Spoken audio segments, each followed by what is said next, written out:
Good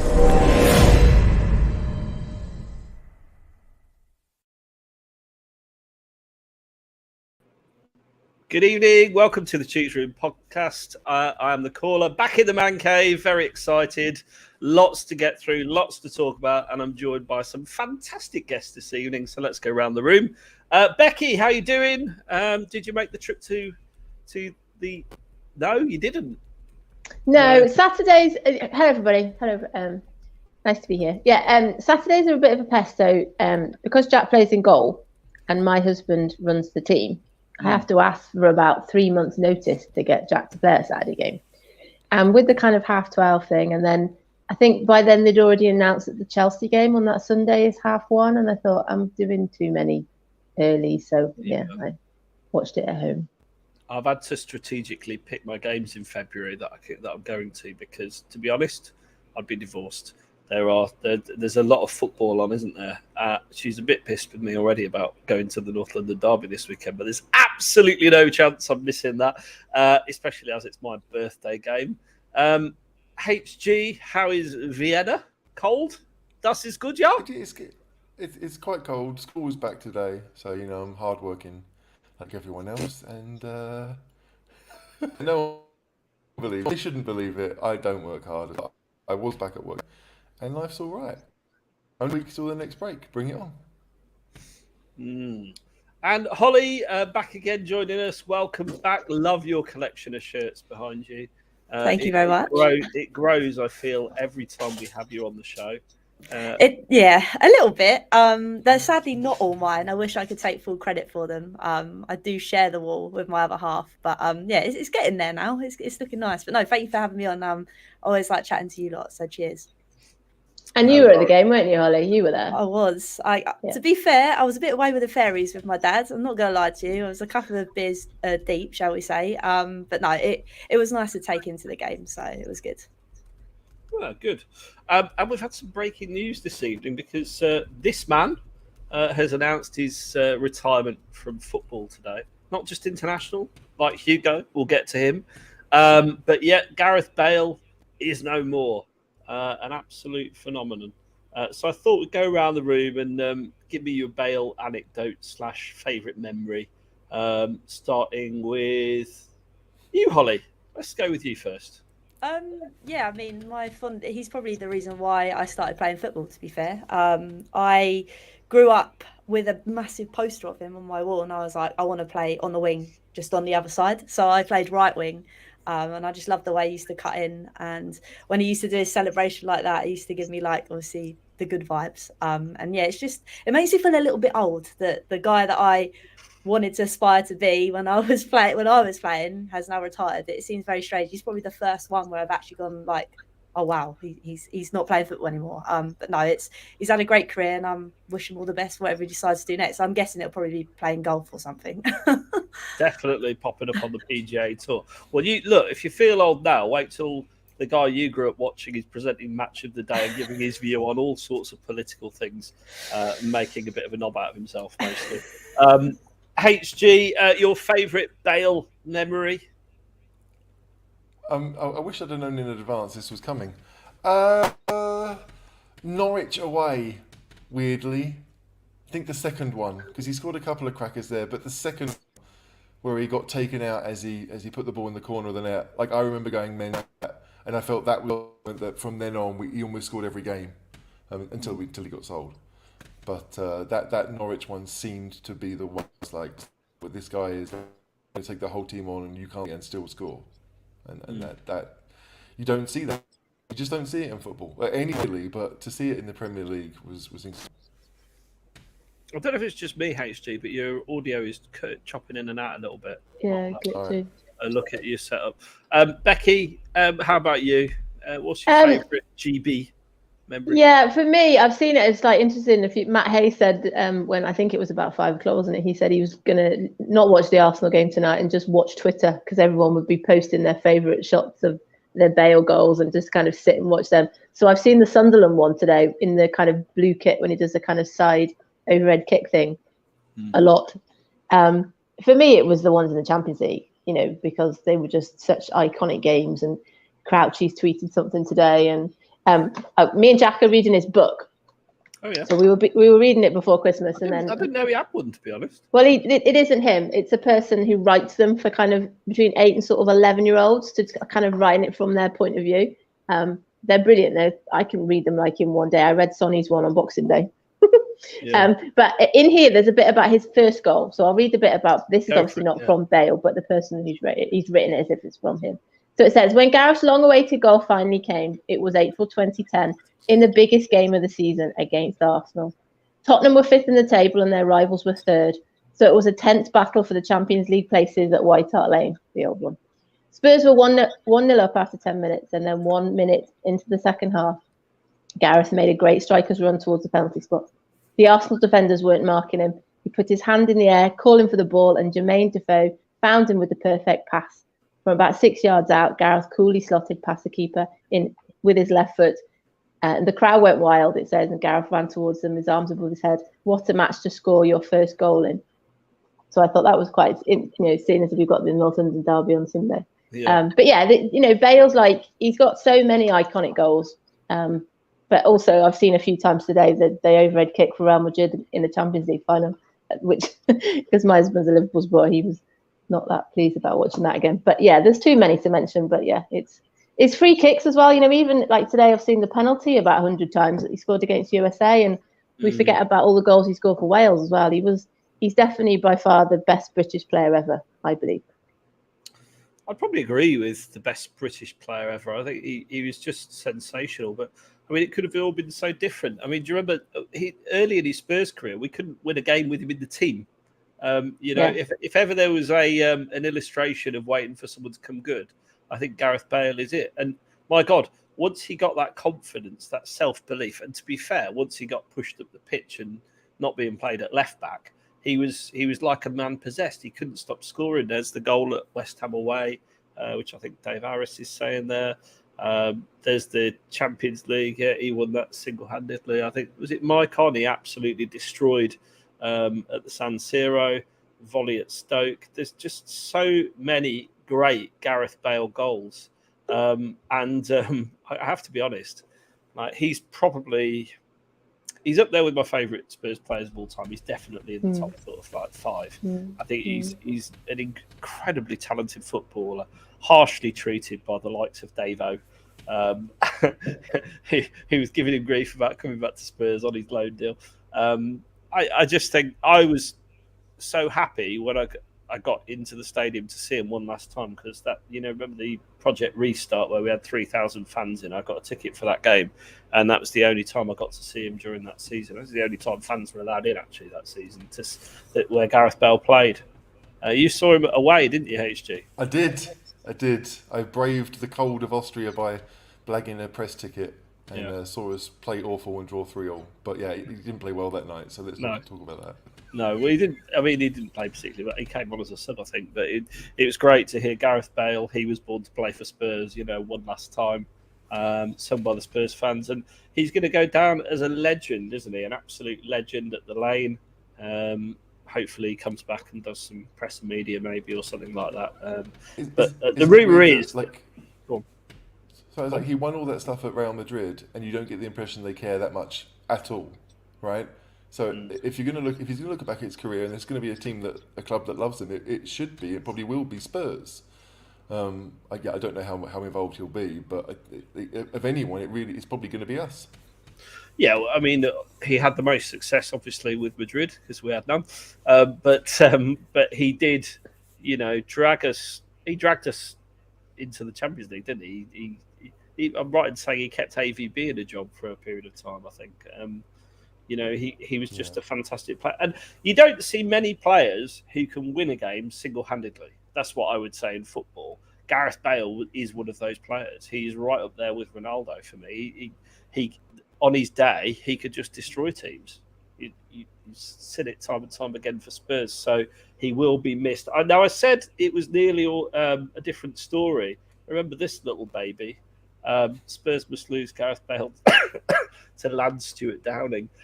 I mean, yeah. Yeah, it's kind of laughable when you look back on it, isn't it? But we haven't got. We haven't. Was it? Go on. Sorry, was it Redknapp? that was going to do that? I think it was. I think it might have been, yeah. He's been doing lots of press about him, hasn't he, this evening? But we haven't got that picture, have we? With the Gareth Bale money, because of course Gareth Bale went for the then record 85 million, and there was always that picture, wasn't there, with them all lined up with all the players that we bought with him. Yeah. Lamella was in that. Money. Lamella, Ericsson, yeah, Chadley. Oh, I'll give you a prize if you can name them all. Dig that picture up for Friday. Capu, yeah. Capu was one. Yeah. Kirikesh. Ericsson was one. Paulinho. Oh, wow, do you know what? Some of those players on paper sound quite good, don't they? That's the problem. No one seems to actually scout them, do they? That's the trouble. And Ndombele sounds quite a nice, sounds quite exotic and it does sound exotic. Skillful. Yeah. We'll put an N in front of anything. It sounds exotic. N caller, an HG. And Angombar? So I. And day doesn't really work. I'm thinking of Becky. Oh, yeah. That's better. The D is already there, so you just stick the N in front of that, and we've got it. That's it. We're winning. There's 30 people watching already. Thanks for joining us and not being over at Last Word on Spurs, who are live now. But do please hit the like button. Another fine channel, I must obviously say. Do please smash the like button. Really helps us out. Takes you a second, costs you nothing, and be a friend of the channel. Why not grab a membership there as well? We've got members in the chat tonight. Kerry, I see you. Paul, welcome. So great. Thanks for supporting the Cheese Room, guys. Appreciate it. Moving on then. Before we move on to Pompey, we should also say that Hugo has announced his international retirement. He did have a great World Cup in Qatar. I like this picture because it looks like he's catching the cheese in our logo. So yeah. Hugo retiring. Should we read anything into that, HG? That France might get better. No.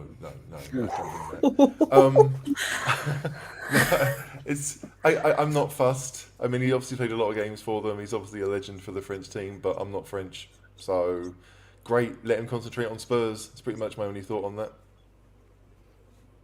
He kind of. I know they lost the final. He goes out kind of on a high, doesn't he? Because he's their highest cap, isn't he? In this, he's their most capped captain as well. So he's not really got much more to achieve. He's not going to last 4 more years or 2 years to a Euros, which is weirdly it's in Paris, isn't it? Is it in Paris the next one? Yeah. So no, it's in Germany the next Euros. Oh, is it right? Okay. Yeah. So there wasn't really much else for him to play for, was there, internationally? Maybe he'd be one of the French overage players at the Olympics. That would be in Paris, right? Stick it on the goalkeeper. Oh yeah, am I muddling up with the Olympics? Of course I am. Yeah, that's right. No statement from Hugo, but Gareth Bale did release an emotional, evocative statement where he thanks all his clubs for the support they've given him over the years. That's the sandwich, the putter, the 9-iron, the driver, and the lob wedge. Very good. Very good. I can't take full credit for that one. Davo did. I presume it was Davo. Maybe it was John. Yeah, that's Davo. That sounds like a Davo joke to me, to be honest. Let's talk about Pompey, the starting lineup. So, no great shocks in this, Holly. A lot of rotation as expected. I suppose the only surprise is that Son and Kane played from the start, but then that's not really a surprise because we've said it all before with those, haven't we?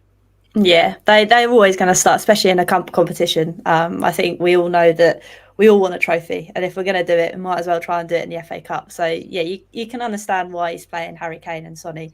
Obviously, you say there's no surprises. Emerson surprises me every game for the worst kind of reasons.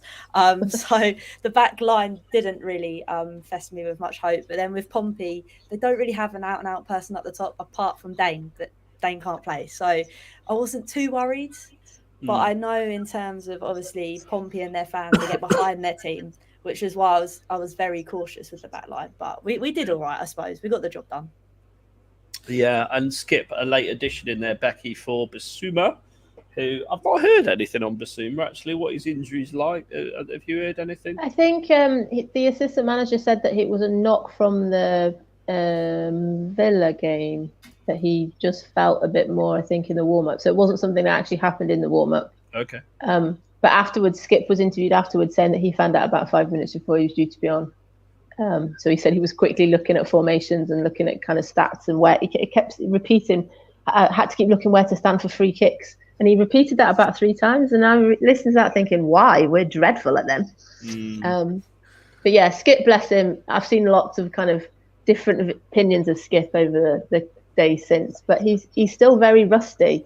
And, you know, he had a couple of hospital passes at Villa, and at Palace, which meant that he was lunging for things, and he got booked then, didn't he? And he got, you know, there was a couple of those at Pompey that he looked like he was sort of overstretching. He's just still a bit rusty, but, you know, the nature of, because of the bars being set so high by Bentancur and even to some extent Højbjerg, I think there's a bit of unfair criticism on Skip, really. But yeah, in terms of Tanganga, I thought... I'm good at, you know, my love for Skip. I'm going to defend him. I can't quite believe that he's getting the pelters he's getting off people. I mean, he's just come back from injury, played 2 games, one of which he wasn't in the starting 11 for until right at the last minute because Bissouma was in there. Yeah, he's rusty, but he's what you'd expect from a player who's been out for that long a period of time. And surely he needs games to get fit, doesn't he, Holly? Yeah, I kind of get it. It was a last minute thing as well. And I think it's just frustration from fans. I think we get very annoyed when there's a loose ball because we're not playing the nicest of football at the moment. We're playing football that isn't really doing much for us. And I think when we see a player like Skip be forced into that position after coming back from injury and he's making a few hospital passes, you can very much easily get on top of a player. And I think that's what's kind of happening at the moment. It's not necessarily because he's playing really badly. It's because we're playing badly as a whole, I think. Yeah. I agree. HG, you love Skip, don't you? Probably not as much as me, to be fair. But a strange choice of verb. Look, I think Skip did all right, if I'm honest. Yes, he should have scored. I mean, we all know he should have scored. But when it came to runs from midfield, we haven't seen that. We don't really see that from Bentancur and Højbjerg if they're in a 4. And Skip was making runs into the box and was found a couple of times. His control let him down, but I don't think he was horrific. You know, I could sit here and say that Sarr, you know, kicked a couple of balls straight out of play, and that's true. But that wasn't his whole game, clearly. So I think Skip's a little bit hard done by. But yeah, he's not going to get many chances. And when you are playing a League One side, you got to take him. You need to do a little bit more than that. I mean, I don't think he was bad. I think, as we all talked about, the system is not fun to watch. No. I don't expect Oliver Skip to get shots on target in a game. Really, that shouldn't be his. You know, that shouldn't be the thing he's asked to do. But when no one else is doing it, you start to think, okay, maybe you can do that and show yourself a bit more, make yourself more visible. Because you know, the comments that I've read, they're talking about the players that played well, and it's the players that stood out. They didn't necessarily play well. They just did something a little bit out of the ordinary once or twice, and that was enough. And had he scored that goal, we probably would have said it was a great game he scored, and you know, it's his that's first football, goal. Though, isn't it? That's absolutely football. But they said in commentary that they didn't expect it. He's not normally in those kind of positions, so you know it might be a while until he gets another chance as good as that. Well, he's a professional footballer. He should have taken it at the end of the day. But the bottom line is that my love for Skip is undiminished, and he will come back, and he will be the England captain. I foresee it one day. He'll only get into the England captain if he leaves Spurs. Because he won't play that. Like, the thing is, he won't play that often for us. That's the sad part. So yeah, like I don't want injuries, but injuries are the only opportunity he's got. But you know, if Bissouma's third choice, which the thing is, then and Sarr is doing all right, then where is Skip going to play? I think we have to cast our minds back a little bit, because at the start of last season, people were talking. Well, no, most of the way through last season, the TV companies were putting stats up: Tottenham with Skip, Tottenham without Skip, games won. And the fact that, you know, Skip was getting more plaudits than Højbjerg by an absolute mile. So I think people are very quick to forget. But we've bought midfielders since then. That's it. Right? We've bought Bentancur, we've bought Bissouma, and Sarr, although we had him, has now come in. Yeah. Like, he's gone down the pecking order just by existing. Like, he's not done anything. He's had injury problems, hasn't he? He's had a lot of injury problems. And if you're not available, then you're going to go down the pecking order. It's rough on Skip, and I think there's a very good player there, but like unless you rotate your team, he'll stay homegrown. Yeah, that's his value to Spurs. basically right now, and he's more than that. But right now, that's pretty much his value to us. Well, he's very good. He's a very good midfielder who's English and homegrown. You know, there's a lot of value in it. Unlike Harry Winks, Holly. I was waiting for that to come. So how long is he going to wait to say it? Yeah. How's the Winks love this week? Nah, not feeling it. I saw him waving at somebody. I think Sampdoria played and he's alive because I saw him high-fiving some players at the end. First time he was on the bench. Is that what it was? Good God. Yeah, I almost watched that game. I watched you dodgy. Was that on Saturday night? He didn't do a great deal. Was it? Yeah, No. he didn't do much. Man of the match is probably his prior game, I think, Becky. And then he got subbed. Yeah. Well, I think it's pretty standard for Twitter and a lot of people to write players off and accept it. So anyway, bottom line, he'll come good. First half was involved basically Portsmouth sitting so deep in defence they nearly drifted into the south stand at times, the north stand actually, kicking that way in the first half. They just didn't really look like they had any ambition, and yet they had the best chance of the half, Holly. I give them their due. I mean, like I said, they don't really have anybody up top like we have with Harry Kane. So that chance that they got, stick Harry Kane on it, he scores it. Or stick any of Sonia on it, he scores it. With Portsmouth, they haven't really got anyone like that. I was just really impressed. Yes, they sat back, but they were well organised.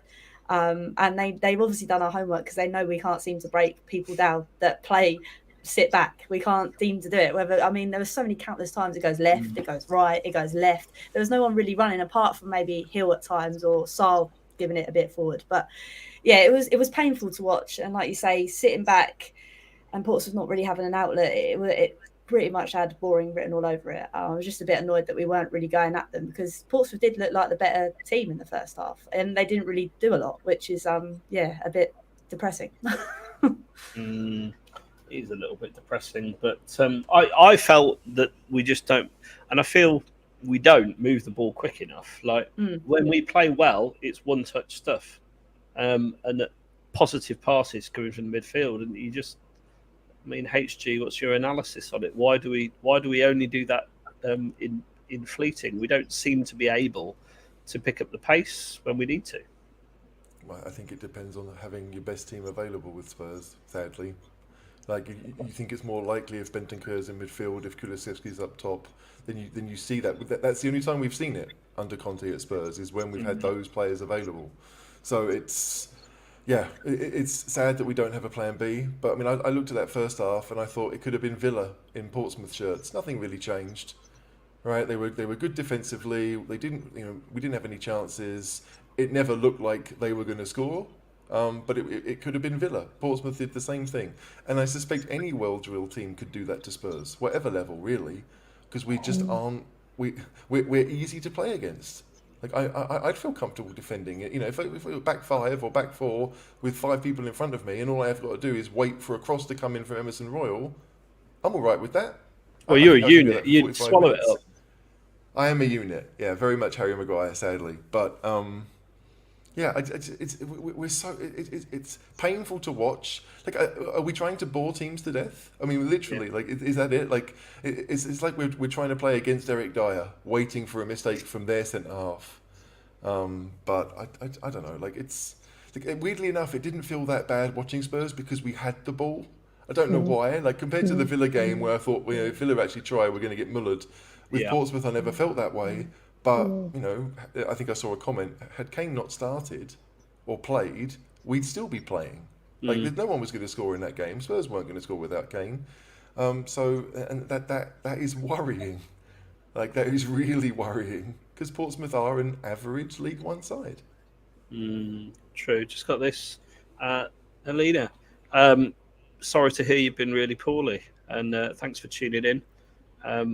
Puts everything into perspective. Even watching Spurs feels good. Hope you're on the mend. Thanks for watching. Appreciate your support. And then obviously, I mean, there's not really much to pick apart, to be honest with you, but we can talk about that Harry Kane goal, Becky. Does it all the time, doesn't he? You know, it's really and unexpected. Was the assist from Sessegnon or was it from Sarr? I forget now. Which again, had a conversation. HG actually rewound to just check.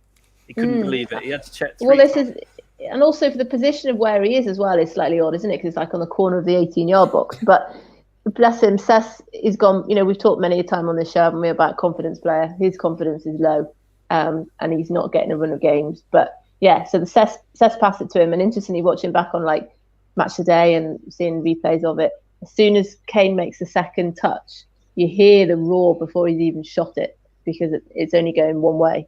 And yeah, he's just so strong, isn't he, and so powerful. He doesn't even look up; he knows exactly where it's going. And yeah, when he tweeted to say that he's obviously only one now away from Greavesy, I replied with, "We would be nowhere without Kane," and we wouldn't, because if we take those goals out of the team, like we said, the amount of times he's come through for us. Yeah, it's just what he does, and he does it so well. And hopefully he scores 2 on Sunday. The man who managed to displace Roberto Soldado out of the team originally. Yes, a fantastic finish. Holly, let me ask you a different question. Is Kane going to stay around? Oh, what a question. Well, I hear HG's opinion on this about 4 times a week at least. So. Want me to mix it up a bit? It's a difficult one. I think obviously the talk at the moment is whether Conte's staying, whether the board are going to back him, but the board won't back him unless he says he's going to stay. And it's stalemate at the moment. And I think that probably sticks in Harry's mind as well, because let's be honest, if he breaks this record with Jimmy, say at the weekend, because the stars are aligning, what else has he got to do with Tottenham apart from win a trophy? If he doesn't get it this season, what else has he got to break? It's really tricky. I could see him walking if he wants to go and pursue that and get a trophy in club football, which I don't think anybody would have any things against him. But I'm also like, but imagine if he beats that record with Jimmy and then manages to win a trophy. I think it does really pin on what Conte decides to do. And it sounds really bad me saying what Conte decides to do, because it should be the club. But I'm losing a bit of faith with the club at the moment, because we're always in the same stalemate every season. So yeah, I think it all comes down to what happens this January. I think will be a pinnacle point. You're right, though, because he said similar about Mourinho. You know, he felt that Mourinho was going to be the person that would get us a trophy, and then that didn't work out. And then we had the summer where we didn't know what manager we were going to have. And I remember Kane at the end of last season and the Kane at the end of the season before that, and the difference, even, you know, physically, but I'm sure mentally as well. There's just such a difference. So Conte is part of it, and he's probably thinking it's the last chance for us to do well with a decent manager. And if Conte goes, then Kane will go. But I think also it's that idea that I can't imagine him running his contract down and then just leaving. I think he would probably want to go, and then a bit like Bale we were talking about before, you know, to have some kind of fee for him. And you'd like to think that if he is going to go, we go and get as much money as we possibly can for him, rather than him just running his contract down. Because we saw that of Eriksen. Performance does drop because they're worried about being injured and whatever. I unfortunately think the same. I think he will break the record, whether it be this Sunday or whether it be in City following week or in the game subsequent. It's just there isn't much else left for him to do, unless he wants to be here forever. But the whole saga of 2 seasons none of us want to be here forever, but we keep coming back. Yeah. And I said that to Jack. I was like, we don't get to choose. We don't get to pick and choose. We were talking about Stockholm Ronaldo. Syndrome. Yeah, and about all of Ronaldo's money and how they can just pick and choose. But, you know, it's this idea that what does he want to be here? But I just think that summer where he for whatever reason, and he didn't come to train and all of that, doesn't make it out to me that he's going to be here for the duration, unfortunately. And this is probably very true, isn't it, HG? Conte and Kane's futures are aligned. Does seem probably like that way. Both of them will only stay at Spurs if they can't get a better offer. And that's basically it. I mean, it's awful. But, like, I kind of disagree a little bit with Becky. Like, if Kane was to leave on a free, having done, a decade at Spurs and scored 300 goals, none of us should complain. I'm sure there'll be some that will, but none of us should. And like, if he's going to stay in the Premier League, I would rather take that extra year and let him go rather than sell him in the summer and have him play against us and make our own lives more difficult. That to me doesn't seem. Yeah, I realise it. I realise it's money, right? And so if someone's offering 50, 70 million or whatever they would for that 1 year, then Spurs might take it. But I just, again, if I'm Kane, I'm not doing it. Like if Conte's around, like the only thing that would, weirdly enough, the only thing that would make Kane go this summer is one, Conte does go and we're scrambling for another manager, or two, we win the FA Cup, and then he's, achievement unlocked. Right, he can leave with his head held high. He's won a trophy, and he can go off and do his own thing. But the percentage that Kane stays long term to me is very, very low right now. Let me all ask you this, and then we'll talk about Emerson Royal hitting the post, which I think surprised me that much. I missed it out of the run sheet. Kane, do you think, Becky, that he will, there's three choices, sign a new deal at any point, leave on a free at the end of his contract, or he'll be sold this summer? Well, I just kind of said then, I think, I'd like to think and he doesn't owe us anything, by the way, but I'd like to think the service that he has shown us, he wouldn't run his contract down, and that he would have a discussion this summer and say, I'm not going to be extending the contract, and can you think about moving me on for as high a fee as possible. Now, seen in the chat already comments about what that so-called fee is that Levy will accept as well. I'd like to think that that's what happened. Obviously, I'd prefer him to stay. I just don't think he will. Okay. Isn't that what Ericsson did? I mean, Ericsson told the club he wouldn't be signing a new deal, and Levy or whoever was deciding the fee wanted too much money for him, and so he ended up staying. And like at that point, Pochettino wasn't going to play him. He wasn't like all those things ended up spiraling. But like if Kane says he's not going to do it, then you do have a choice, right? But with Kane being the guy he is, I don't know. Like it'd be such. I mean, it's impossible to replace him. But I guess you either try with 70 million or you don't. And like, given the fact that, I mean, I'm being devil's advocate here, but if the stadium is creating this revenue that we hear about, and the spend has been relatively high, and very high since we opened the stadium, even if we haven't had fans in it, we've still spent money.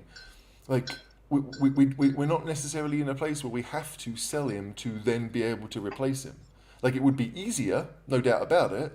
But we're not talking about someone who's been good for a season or two, like Berbatov was, or Keane was. We're talking about someone who is Tottenham Hotspur. Like we don't have a team without him, really. Mm. We certainly don't have a goal threat without him because Son's fallen off a cliff. So it's a really tough call. But listen, if I'm Kane, like I'll do what I want to do, which is probably leave on a free and decide where I want to go from then on. Like.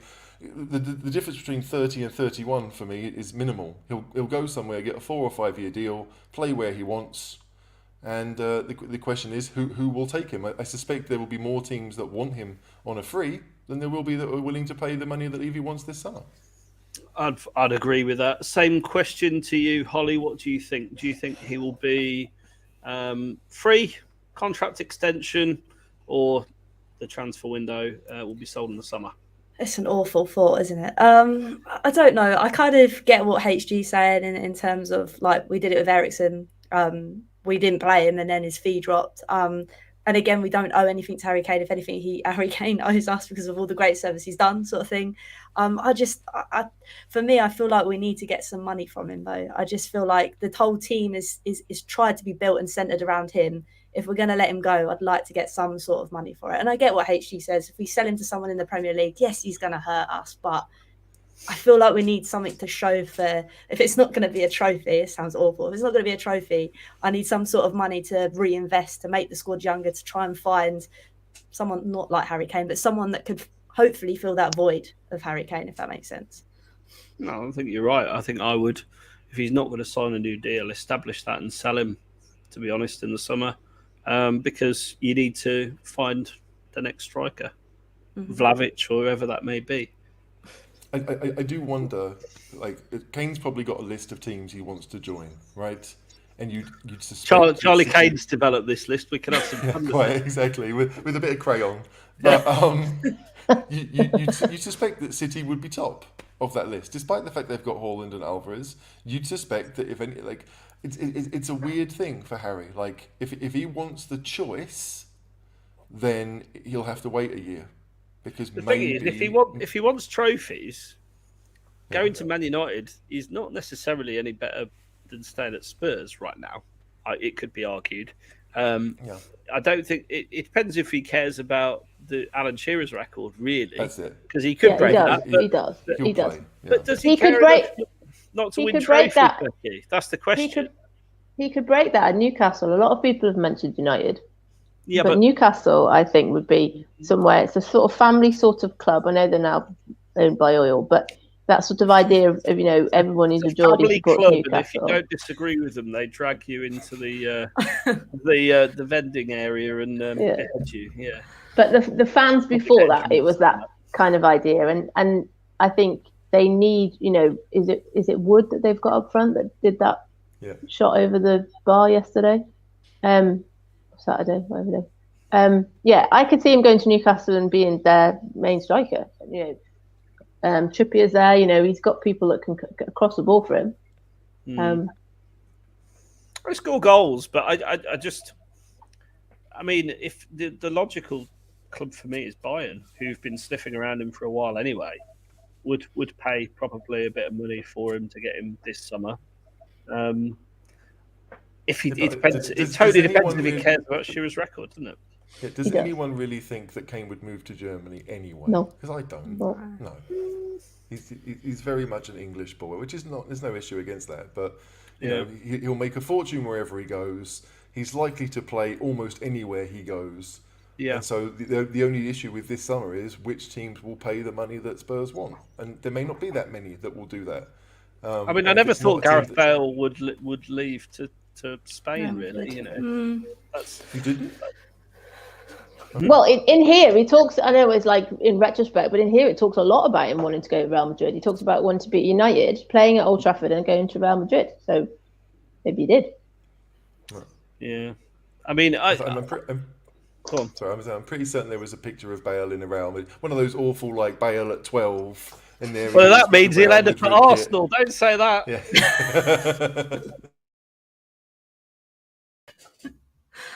Oh, hello. Oh, it's just us. Look at that.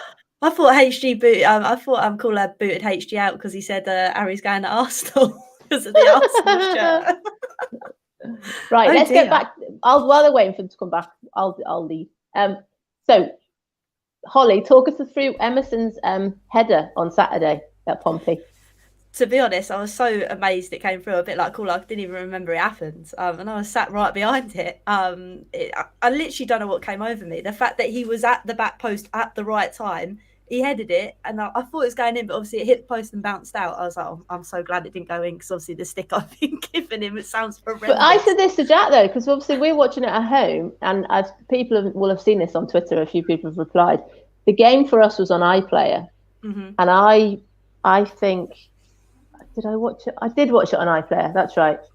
And my husband came in the kitchen to empty the dishwasher. And then him and Charlie suddenly appeared at the door of the lounge looking a bit sheepish. And I was like, what are you two doing? They're like, oh, no reason. Like, okay. And then they came in to watch Emerson's header because they'd heard it in commentary and they just couldn't understand, A, how he missed it. And like you said, B, why was he there in the first place? But I said to Jack straight afterwards, because we went to the Brighton game last year as a family in the FA Cup. And Dave and Charlie came to that because we got like a deal where it was £40. And that was the game that Royal scored. If you remember, he had that kind of cross shot flick thing, didn't it? That kind of dropped in. And I was videoing Jack at the time. And Jack literally goes, that's the best goal I've ever seen.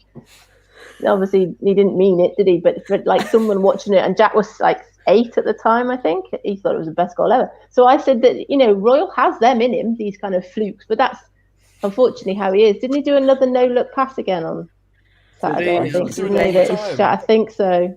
Oh, that's only because his head can't catch up with his feet. Yeah, so going back, that ball hit him in the head. It was luck. It didn't intend it. It just bounced off him. So Dave and Charlie are standing in the doorway, and I'm like, oh, right, okay, right, you've obviously come back in. Go away, because I've put my phone in airplane mode and everything whenever I'm watching a game and I'm streaming it or I'm watching it on iPlayer, whatever. Go away.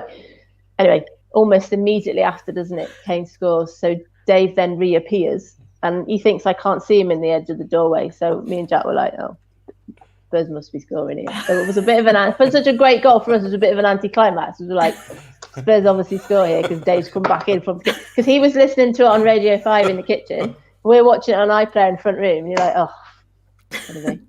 Ruined that. Modern football. Well, this is what I mean. And Jack says this when we're at Spurs. He's like, it's weird. You don't get any notifications because you're at the game. So it was completely the opposite on Saturday, where we were getting everything miles after everybody else. Anyway. Yeah. It's, I mean, I'm not going to go on Emerson because, I think of Emerson anyway.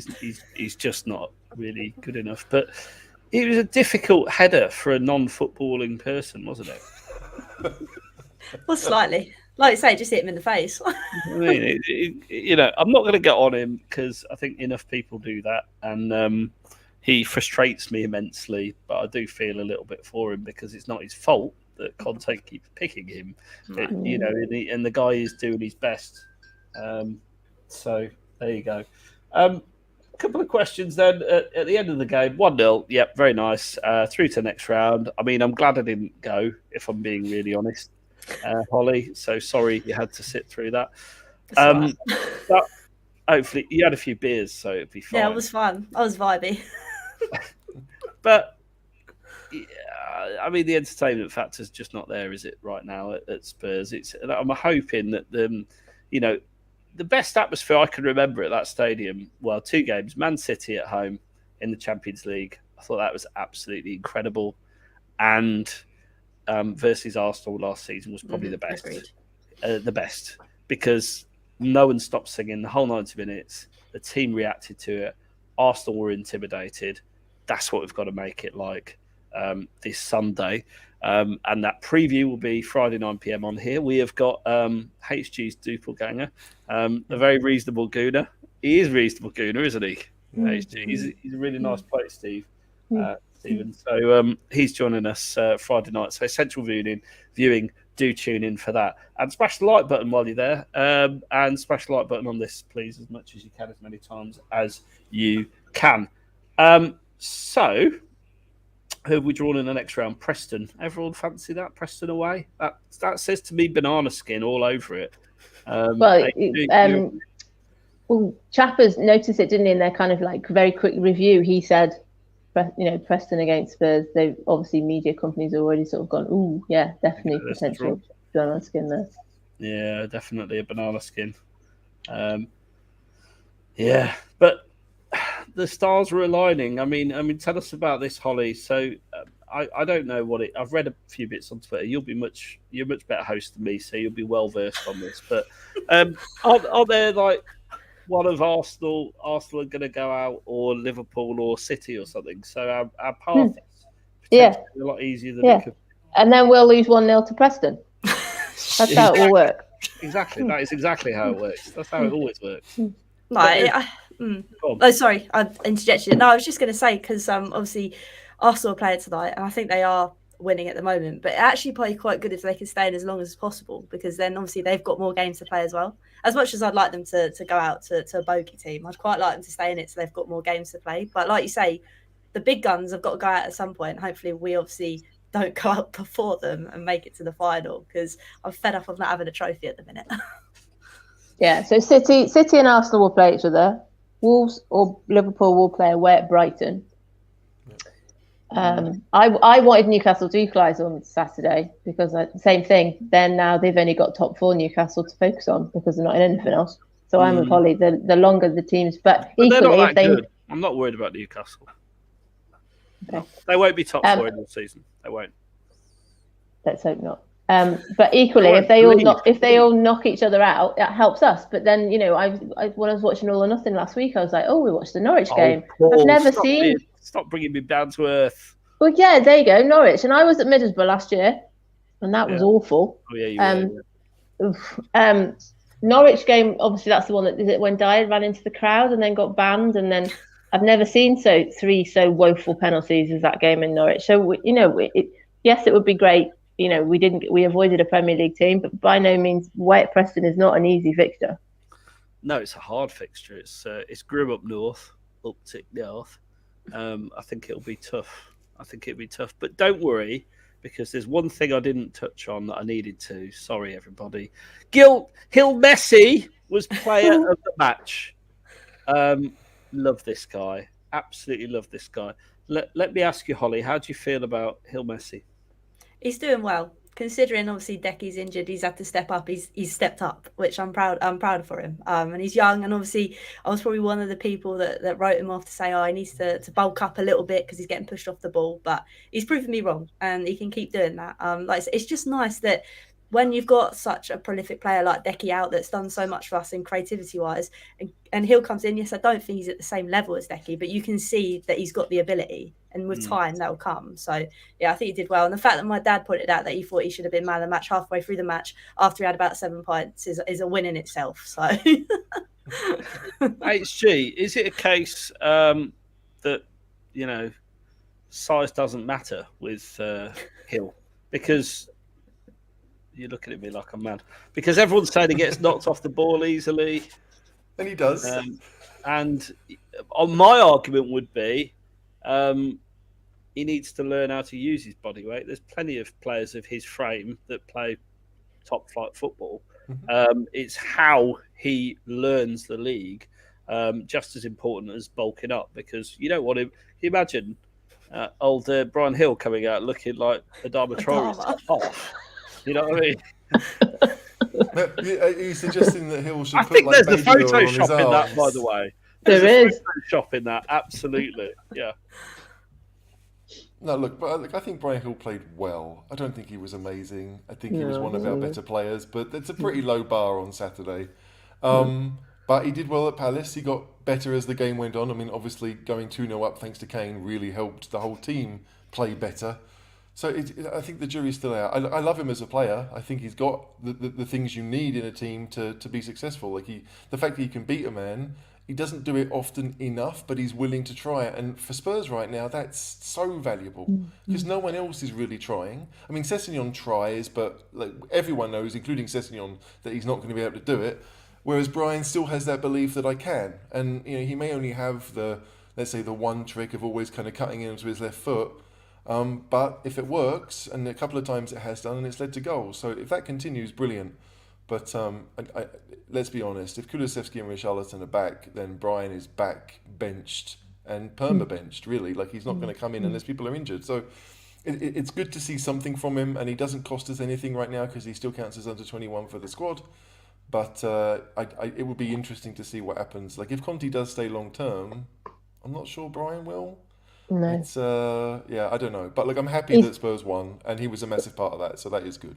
It's like you said, he's playing because he needs to play because we haven't got anybody else. But the thing I like about him is that he just keeps going and going and going and going. And like we said about confidence levels being poor, Royal must hear the boos and the groans when he kicks the ball out, and like I said, obsessed about having lack of confidence, never seems to take anybody on. Hill keeps going every single time, and he does try and kind of take people on and play it forward, and and that's really great. And that kind of he's obviously wanting to do the right thing. He's wanting to impress Conte. He's been given his chance, a bit like Doherty. He's trying to take it, but equally, when players are back, he won't be in the team. Going back to what Phil said earlier, Phil's right. Yeah. Newcastle are in the Carabao Cup quarter-final. I forgot about that. And also, my husband wasn't banned, and he was emptying the dishwasher. He was just listening to the radio in the kitchen. We have TV and football on in multiple rooms in this house. It's on all the time. I've got a message here for Brian Hill. So yeah, he's clearly been told he needs to put a bit of timber on and bulk up. When I was, how old's Brian Hill? 21. 21, yeah. 21. Is that almost 22? When I was 21. I was rake thin. So I've got. We need pictorial evidence of this. Caller. I've got plenty of it. HG, no problem. I can send you some snaps. No, for the show. I don't care. People need to see this. All he needs to do is get on the McDonald's, have a few beers, work out lots. It'll be absolutely sound. No problem at all. I've seen something today, hasn't he said that he's trying, but he's something like he's a naturally skinny guy that's the or quote something. there. Is that what it is? Becky. He's Look naturally, down. I'm a slim guy. Right, okay, yeah. There you go. Bless him. His hair takes up most of his body weight as well. I mean, it is a mop, isn't it? It is a mop. think Gov's in the part- chat. Welcome, Gov. Channel There you member. go, yeah. Part of me hopes he'll cut his hair off like Bale did. Yeah. You know what I mean? There'll be this moment of Like like, a you know what, rebrand. streamlined. Rebrand, We're gonna yeah. go. All of a sudden. There you go. Sar's going to be a great player for us. Yeah, I haven't spoken about Sar. What do we make of Papa Sar? For me, very technical. Looks confident. Looks like he's got purpose with the ball. And he's progressive. Holly, you're a Sar fan so far with what you've seen? I am. I think he's very calm as well. Like you say, he's confident and calm on the ball, and he's not afraid to go forward with it. He makes the right decisions, basically, and I quite like that because obviously in midfield for many moons with the likes of Harry Winks, I've said his name again. We haven't really had. You that always with have to get him in, don't you? I know. I just got to do it. It's because you wound me up to start with, so I thought I'd mention it again. But no, I think I like him. And again, he's young, so he can develop more. But the fact that he's got these foundations right already, makes me think and hopes that he's going to go on for bigger and better things. So yeah, I really like him. Yeah. HG, thoughts on him? I think he's got the highest. It's a very American phrase. I think he's got the highest ceiling. Oh yeah, of we any like a high midfielder at ceiling. Spurs. Right, and like I genuinely do. Yeah, like, it's not just the size and the rest of him, but he just like wherever it is on the pitch, he looks comfortable, and that's what you want. Whether he's covering at left back, whether he's covering at right back, whether he's trying to attack. He just looks like he knows what he wants to do, and for a footballer, that's massive because so many of our players don't know what they're going to do wherever they are on the pitch. But you know, like I think Højbjerg and Bentancur will be the starting two for a while. But if he continues developing, I don't think it'll be that long before he becomes the third choice and maybe even starts to play more often than not. I think he could be that good very quickly. I like that. The opposite of me. I don't look short. I mean, I don't understand where this myth came from, but there you go. Sar demands a chant. Yeah, agreed. Becky, Sar, do you like Sar? Yes, very much like you were just saying then. Progressive, quite confident. Yeah, he did shank the ball out a couple of times early on, didn't he, on Saturday? But once he kind of got into it and, and if you think about it, in the games we've been playing, Villa was dreadful. Palace second half was brilliant. And then you've got Portsmouth, and also it's not kind of like an intentionally rotational system. There just has to be lots of people that they've been playing with, so they're not all used to sort of playing together. So I just like that he looks like he's been there a long time, and he hasn't. And yeah, he knows where he wants to be, and he's a bit like Bentancur. He kind of shoulders people off and kind of takes a step forward. And yeah, I'm really hopeful that he doesn't go on loan. I think there's quite a good chance. I think this is a point from Gov that's interesting and not talked about enough, actually. We should note Conte doesn't seem to have a problem with starting Sar, who is also a player he didn't choose. There's clearly an issue with Spence, isn't there? I think Sar's played. He started once. It's a bit early to talk about that. True. And Bentancur's injured, and Bissouma's injured. That's once more than Spence. I think Spencer started at least one game, surely. Forest game, wasn't it? Forest, that's it, isn't it? Maybe. Don't ruin the narrative, maybe he didn't start that one. No, I get what he's getting at, right? Obviously, Sar was bought before Conte came, and Spence was bought when Conte was here. That's a slight difference, but I don't know. I just think like it's a bit like for Conte to start Sar in a home cup game against a League One side. I can't read too much into it. I think a lot of us will read into the performance because we think there's signs that he will be quality against anyone, not just Portsmouth. But I don't know if it's a sign that Conte's willing to start young players. I think it's just a case of people were injured and it was a chance. Bissouma would have played. Like he's above Skip now. I guess that's what we learned really. That Sar was considered ahead of Skip to play with Bissouma, but I don't know if it means much long term. But then having said that. Conte has always been, he'll play you, like no matter how old you are, he'll play you if he thinks you're good enough. Because he did that at Inter. Inter had a few young players in that side. It wasn't just people like Perisic who were in their 30s. He had Barella, he had Hakimi and Lautaro Martinez. None of them are over 23, 24, and they played every game. So I think with Conte, it's all about the quality. If you think Sarr is good enough to play, he will play him. The Spence thing is just annoying because none of us rate Emerson. Like if we had a right back that was playing quite well, there wouldn't be such a clamour to see Spence. We'd be like, okay, he'd be in the position of Sarr. We'd like to see him in a cup game, maybe. But does it remind you of the clamour to play Troy Parrott from when Mourinho wouldn't play him for? But we had no fit strikers then, which is why we wanted to see Parrott. You know, Kane was injured because he'd done his hamstring, and we had just before COVID. So, like, I think that's a massive part of it. Spurs fans generally, there are a few weirdos, but generally are pretty accepting about pecking orders and when you get the chance to play young players. But if someone's playing badly and playing all the time, and you've got someone who you've signed for a decent amount of money that has impressed a number of Spurs fans when he played before we came to Spurs, then it gets annoying. And then you start thinking, what's going on here? And the idea that some event in a hotel room in Korea, I just like, if that's really true and that's why he's not involved with things. I mean, it's 6 months now, guys. You've got to get over it. That can't be the state of affairs. It really can't. One thing I did notice when he came on, he reminded me of Mr. Tickle. His arms seemed longer than his whole kind of demeanour was very sort of drudgy, wasn't it? It's like, he had that long Under Armour on, and his whole even when he came on. Again, that could absolutely be a Photoshop, Mr. Tickle. He just looked. He came on, didn't he? Get his opportunity, and he just. And again, I read it to someone today saying, is he being told to pass it inside? Because even when Spence got it, he didn't take it on the outside and run at players. He was passing it inside. He just looked very sort of, the whole body language was not. And you think he was coming on, like we compared to Hill, who runs around like a headless chicken. And, Spence didn't even come on and look like he was, keen to take his opportunity. But he may know more than we do, and he is going on loan. Who knows? What happened to Spence in Korea? John knows the story better than I do. I know the story. So it came from our insider, actually, that he demanded a better hotel room, basically.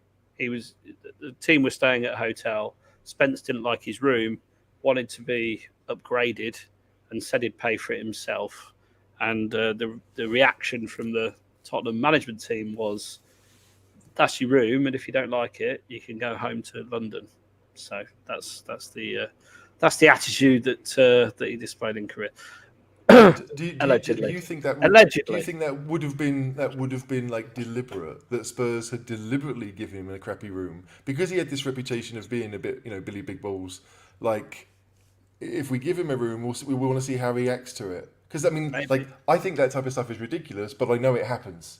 Right? I know it happens in life where people want to see how you're going to react, so they put you in that situation. But if the thing is, if he's going to pay for it himself, who the fuck cares? Really, who cares? Yeah. I just find the whole thing ridiculous. Like, unless he mouthed off to Conte about it, it just seems if it is 6 months ago, let's get on with life. If Emerson was playing better, we wouldn't be talking about it. It would still be stuff we wouldn't care about. Should have just used his air miles to upgrade like Steve Diver. Shout out, Steve. He's in Australia. Australia. I even said it with an Australian accent. So switching gears slightly and moving on from the game, we are going to win the FA Cup, by the way, because I've decided. Yes. So Ben Jacobs has set the whole of Twitter into a meltdown this week. Qatar Sports Investments are ramping up efforts to find another team to minority invest in this year. They're actively talking to EPL clubs, including Tottenham. Doesn't say exclusively Tottenham. And they've met with Daniel Levy to hold an exploratory meeting. Now, it should be worth saying that this dude sits on the some European football board with Daniel Levy, so they probably talk to each other all the time. This is obviously a good one to discuss. I would also point out they already own 23% of Braga and want at least one more minority investment, and South America is a priority region too. So whilst I go fix myself a little drink, you're all going to smash the like button. And while you're doing that, Becky's going to divulge her opinions on Qatar. And that won't take very long. You pass it round. Keep it busy while I go and get some beers in, will you? I know. Are Yeah, you I happy- saw this. The questions are, Becky, are you happy about Spurs having an investment, number one? Do you think this is something we need to do? And question number two is, are you happy it's potentially Qatar? Now, I would just caveat all of this with Caller thinks this is probably a load of bollocks. We've been looking to sell a stake in the club for at least 3 years. It's fairly well documented. And nothing's come of it so far. There you go. There's the caveat. Yeah, so we talked about this briefly last week. I remember asking Dave the question last week because we had a section, Holly. We talked about ENIC out for a bit, and we sort of said I turned to Dave, who's fully ENIC out, and I said, would you be happy with the owners being a Saudi Arabia / City kind of setup? And then this I know I sort of saw this yesterday reading through Twitter, and luckily I was watching. My boys went to a basketball match yesterday, so I literally had the whole house to myself. I was going from football match to football match to football match. And I sort of quickly sort of saw it and just saw, and not like I do with most signings now, I must admit, because I see the word things like interested in, monitoring, and I just think, nah. So I sort of took it the same way and went, this is with Spurs, stuff doesn't good things don't happen to us. So until it's definite, I'm not really going to pay any attention. And then I started seeing mock-ups of Mbappe in a Spurs kit and all this sort of nonsense. And I was like, it's a tricky one. And I actually saw somebody today tweet who I respect, I know in real life is really sensible. And she said, if we don't move with the times, we're going to get left behind. So even if we may not agree with these kind of situations where they almost, buy up whole clubs and, the human rights in different countries and all that sort of thing. If we don't become a team that's bought and there is money to invest, we are going to be 8th, 9th, 10th, 11th, 12th. And it's a tricky one because we've discussed on this show that you want it to be, a community club and you want it to be for the right reasons. And which I would argue Levy have done that. They've secured Spurs' status, they've built the area, the training ground and that kind of logistics side of it, but we want to see it on the pitch. Somebody made a point now that, if this investment company are going to buy Spurs, they're only going to do it if there's a possibility in future. But I think the cynic in me as well also thinks it's just been leaked because obviously there was all that fuss last week. And then we had the 4-0 and for a few minutes it feels reasonably positive going into the North London derby because otherwise it would just be toxic for the whole week. So people have got this sort of positivity that's okay, we're going to get bought out and everything's going to be brilliant. But we still haven't sold the rights to the stadium. So it's just, the cynic in me is it's a bit like to kind of just calm the pressure on Levy if there is any so-called pressure and just a sort of bit of a PR stunt. So I know that's a really long answer, but, until I sort of see it as being realistic, I'm not really paying a great deal of attention to it. HD, what do you think? Okay. I don't want them involved. I want nothing to do with it. And it's not necessarily a moral point of view, but, I put that on Twitter that I don't want anything to do with them. And people have come back, well, Joe Lewis is no angel. That may well be true. It probably is true. But if Joe Lewis is no angel, I would like to get better owners, not worse ones, just because they're going to spend more money. If morals are your issue, I want to go better, not worse. So I just... I saw the comment that you talked about, that Qatar will want a return on their investment. I'm like, I'm sorry, these guys have so much money. I don't think they're trying to get profit at the end of this. They're buying something else that we've seen already around the football world. And so I just don't want it to happen with Spurs. And if we are to be left behind, which I don't necessarily believe that either, then so be it. Frankly, I don't want money to come from that area. And we said on previous shows, I don't really want to get involved with the whole ENIC out, leave it out, because there hasn't been anything concrete, and there still isn't anything concrete. It's just a rumor. And so, if they came out and said they wanted to buy Spurs and they were offering certain amounts of money, then I'd have a decision to make about what that would mean. But I just feel, the simplest part is I would rather not. Would it change my relationship with Spurs if they did? Probably not, because I don't spend a fortune on them anyway. And I think for a lot of people, there is that, if you're spending a lot of money, you want something back. Right, and I don't spend a lot of money on Spurs. I go to maybe a game a season if I'm lucky. I pay for my Sky subscription here, which is peanuts in comparison to some. So I get it. If you were to ask me if I really want it and if I'm okay with it, then the answer is no.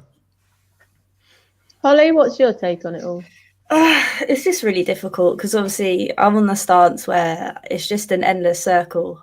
We keep going round and round and round, and I want to be successful, but in the right way, like HG said, like an investment from that type of those type of people, shall we say? I probably said that really wrong, but you know what I mean. In that kind of area, I'm just not about it. But I'm also thinking, again, like you said, Becky, if other teams are doing it, we're going to get left behind. And then I'm like, but now it's a moral compass, and it's like this shouldn't be involved in football. I shouldn't be having to have this moral debate. I'm in football in terms of owners and things. So I wouldn't change, but it has to be changed in the right way. I just don't know where that's going to come from, because I've sat here many times thinking, like Caller said, in terms of we've been waiting for ages for the stadium naming rights to be sold, and we still haven't got anywhere. So how the hell are we going to sell the club to anyone? Because again, it won't be the right price that Daniel Levy wants. So it's just a very difficult one. But yeah, I think I'm kind of on the stance where if we're going to get owners or new owners, they've surely got to be better than the ones we have. And I think going down that route with that investment probably isn't the right way to turn. I think it's interesting, the whole, I don't know, just like what do you want from Spurs? Is it just that you want them to win something so then you go to work on a Monday morning and say, my team is better than yours? Or if it's just an escape, right? Like I support Spurs because it's fun. Right, like win or lose, it's fun, and that's kind of how I got into it. And that's when I had a season ticket in the 90s, it was very much win or lose, mostly lose. So I understand the pressures. Like you know, we are close, and if it was 2 or 3 years ago when there was little evidence of us spending the stadium revenue, then I could understand the argument for really wanting that money in. But the club has spent money that it hasn't really received yet. And so it kind of feels like, and plus, if it's Spurs, if we have more money, does that mean we're going to be buying Sessegnon for 50 million instead of 25? Like, I am more concerned about what we do with the money we have than getting more. Because I can go out and buy a crappy apartment for a lot more money than the one I have now. And what's that going to change? I think that's why, sorry. I was going to say, I think that's my kind of stance on it. I think it's, we don't spend the money in the right places. I think it's not necessarily getting more money. It's me in terms of, you look at Ndombele, for example, we spent so much money and he was going to be the golden boy, and the recruitment, it didn't work. And that's the problem with me. If we get somebody else in, not necessarily the investment that's been talking about, but for me, it's not necessarily wanting more money. It's having owners that want to invest in the football rather than everything else. Because yeah, don't get me wrong. I know that football is a business and it has to be a business to be sustainable. But there has to come a point where you decide, okay, I've made quite a lot of money in this. Maybe it's time I now invest in the side, because if your football's successful, it means your business is going to be even more successful. I think that's my kind of route with it now. I've kind of had enough of going around in circles, I think. And the crazy thing is, like, after we spent all that money that summer on Ndombele and Lo Celso and the rest, like, Lo Celso was injured, and we didn't have a great start to the season, and Pochettino was sacked. And so, rightly or wrongly, we'd had 6 months of rubbish until Pochettino got sacked. Yes, we'd had a Champions League final, but still, the league form had tailed off badly. So you understand it, but then you spent all this money on players that then the manager doesn't get to use, and we've been doing that for a good little while. And so now that we've had, weirdly, 18 months of stability when it comes to buying players, with one person in charge of making those decisions, mostly, right? I mean, it is a Paratici thing, and with Paratici's managers now come in, and so, like, if Conte was to sign, that we have a structure in place that should continue going well and going forward. Like, yes, we've spent money badly, but I think most of our recent purchases have been right? Like, I mean, certainly not terrible ones like the ones we saw before. I think only Emerson is the one that really counts as being an awful purchase. So I just, the chopping and changing has been the issue. Yes, we need to spend more money more wisely, but I think Paratici has or is doing that. And so now the question is not really what money we're spending. It's, can we keep the manager? Can we keep our better players? Which I think, as much as it's an awful conversation to have, it's still a better one than, who's going to be our next manager every 11 months. The other thing I think is frustrating is that it does always seem like we take forever to do anything. Even, if you go back to naming rights, and just just get on But with I it. don't. But I don't get why people are so hung up on the naming rights.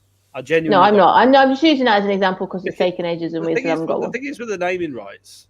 I mean, my opinion's always been they're not really going to affect the money we spend on players that much anyway.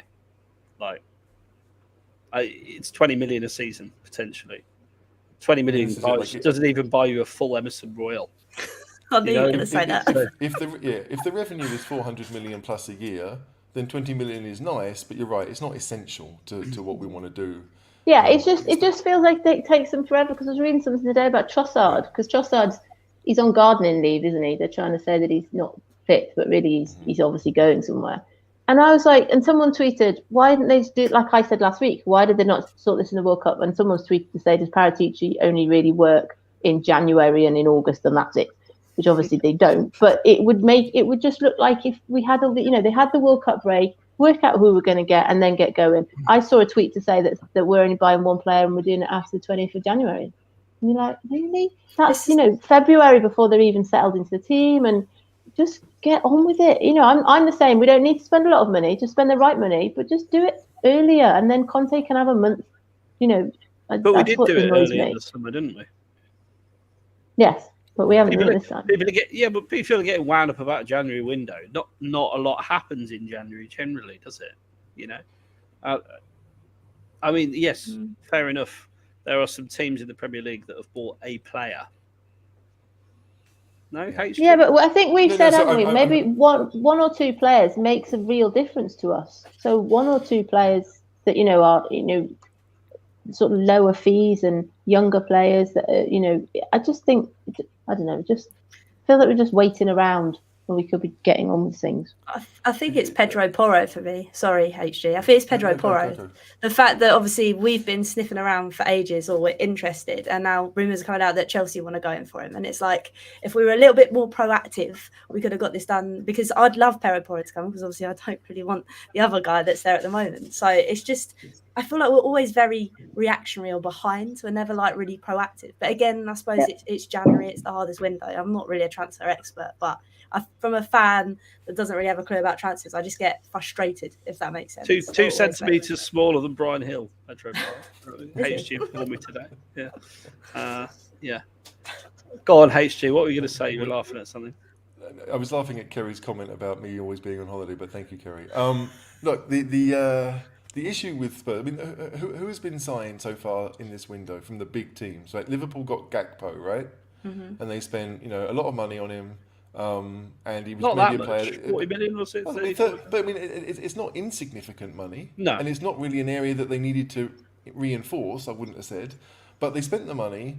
But is that really any different than when we bought Steven Bergwijn for similar money from exactly the same club 2 seasons ago? Like, it may well be a big deal, but none of us were thinking when we signed Bergwijn, oh, what a signing. We've gone out and got the player we wanted and we've played the money. It felt very much like, we got a player who was available because he'd fallen out with his manager, and that was the case. So, it's just like if Spurs have identified players, and I think knowing Conte, the players he wants are probably almost unattainable, but Spurs will push it in the hope that I don't know. It seems to me that Pedro Porro is there and set up to be the backup deal to whoever we actually want. Right, and so of course Spurs have been doing the legwork, and we know from other teams that that's what Paratici does. He lines them up. We got linked with Amrabat last January, and all of us were thinking, well, you either thought, who's this guy? I've never heard of him, or why are we spending 15 million? That's nothing. We should be buying players who are worth more. And we didn't really know anything. But it turned out, it seems to me, that actually we wanted Bentancur, but Juventus didn't want to let him go until the last few days of the window. So you're kind of in a catch-22 where if you can't go out and get the players you really want on the first day of January, then you are kind of, it's like moving house. There's a chain involved, and some players will only let that person go if they line up the person to replace them, especially in January when you've only got a month to do it. So, yes, it's an excuse. It is an excuse. We could go out there and say, we'll give you 100 mil and you'll take it because it's money, and it's a crazy amount of money. But Spurs aren't ever going to be that way. We're just not. And so... Not under this regime, anyway. No, but this regime did that early on. And when we spent a fortune in the 2000s under ENIC, when revenue was much lower, and Spurs went out and paid big money to get players that managers wanted, and it turned out rubbish, right? So I mean, that's how Levy ended up with the whole sporting director model, is because he was doing that, supporting managers. 8 million for Dean Richards, RIP. All the rest of it, like, we spent money then, and so it's like, Levy has learned. What's 8 million and then in today's terms? I think 8 million for Dean Richards is probably akin to the 75 million that United paid for Harry Maguire. I genuinely do. Back then, 8 million was an awful lot of money for a centre-back from Southampton who hadn't done a great deal, and our revenue was probably barely 100 million at that point. I mean, it was a significant amount of money to buy him. And so, like, I get it. Like, that's 20 years ago. It's not an excuse for what's happening now. But it appears that ENIC have learned over the years what they don't want to do. And they've tried to avoid doing that. And so every time now when we spend a huge amount of money, it tends to be all on installments. We're not gonna spend the pot now. We're going to try and eke out, and that's logical. But the whole idea of Spurs not wanting players to go on free, well, that's because Campbell did it, and that was ENIC were in charge when Campbell did that right at the start of their tenure. So, like, I get it. It's frustrating because I think Porro is probably worth 35 mil. And I think the reason Spurs haven't done it is probably because we want someone better. I hope that's the case, because otherwise there is no excuse for doing it, for not signing him. But it's a rough one, and it would feel better if we weren't playing Arsenal and City in the next 10 days. Right? That doesn't help things. Like, can we play crappy teams in January so we don't have this moment? Can Arsenal go running again like they did last January? Can we have some snow this weekend? Anything. Because it just adds to it. Well, the only thing I'd say is Royal had a very good game last. He had his best game of the season against Liverpool, so we'll be fine. We'll be fine, absolutely fine. Don't worry about it. We'll talk about how we're going to line up on Friday. So, if you like what you're seeing, do hit the like button. Come back Friday 9 p.m. We're here. My take on the ownership thing and investment. I mean, I've pretty much said it. I don't see any reason whatsoever to get excited about this. Like, I'm actually not that bothered about the Qataris owning a 20% stake in Spurs.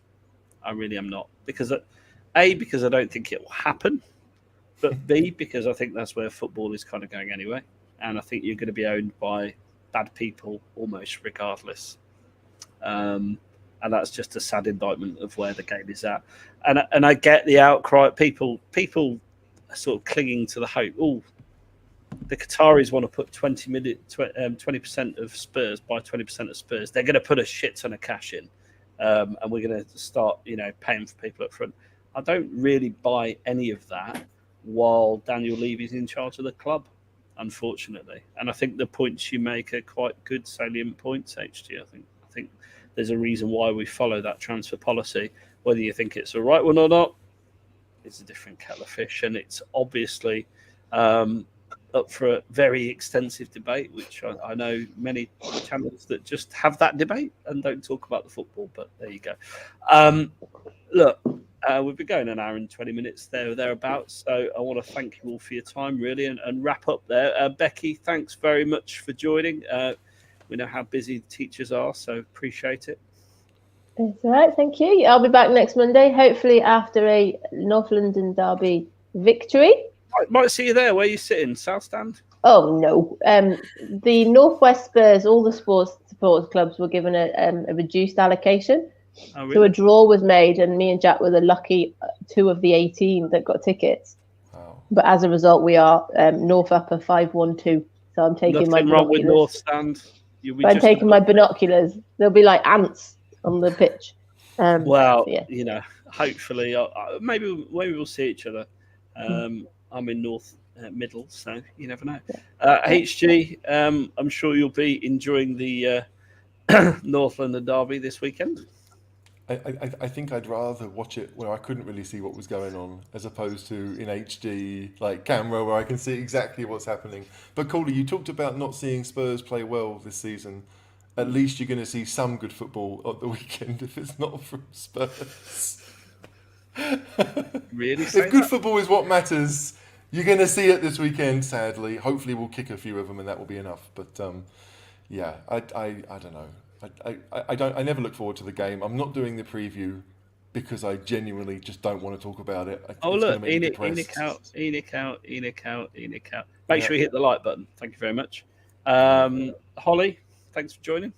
No, thank you for inviting me. Like I say, I'm slowly being able to stay up longer, so it's all right. But I've enjoyed this chat tonight, and I can wave from you because I'm actually in the East Lower, so I can Nice. wave.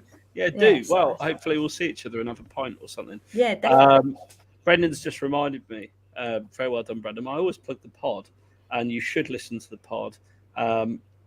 It's available twice a week, normally Wednesday and weekend. But very special pod on Wednesday. We're with the Trust, so do grab that. I think we're releasing it as YouTube and podcast as well. So whatever your flavour of consumption of the cheese room, however you consume your cheese, that's the best way to put it. Do grab hold of it. It'll be on. Of course, we're on Apple Podcasts, Spotify, all good podcast providers as well as YouTube. So do grab that and listen in when Brendan and I think Franco will be running the rule over the Trust and asking the important questions you want to know, like the questions they put to the board. Why did they do that? There we go. I'd want to know. My question would be: have they had a response? Didn't they tweet that they've sent a letter about the direction of the club? And I'd be like, have you had a response yet? Or how long do you wait for your response? And we could do a whole show on that because, I mean, I personally think it's a strange set of questions to ask the board, if I'm being really honest, from the Trust. But it's definitely going to be worth a listen. So do look out for that being recorded on Wednesday. Until next time, we'll be back Friday. We'll have a Gooner on the show. He's a very nice Gooner, and he'll probably be gloating about how well they're doing. So we'll knock him down a peg or two. And then on Sunday, we will knock the Goons off their perch at the top of the league, hopefully. Until then, sleep tight.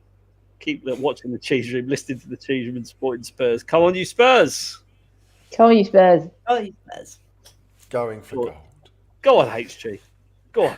Come on, you Passion. Spurs. There we go.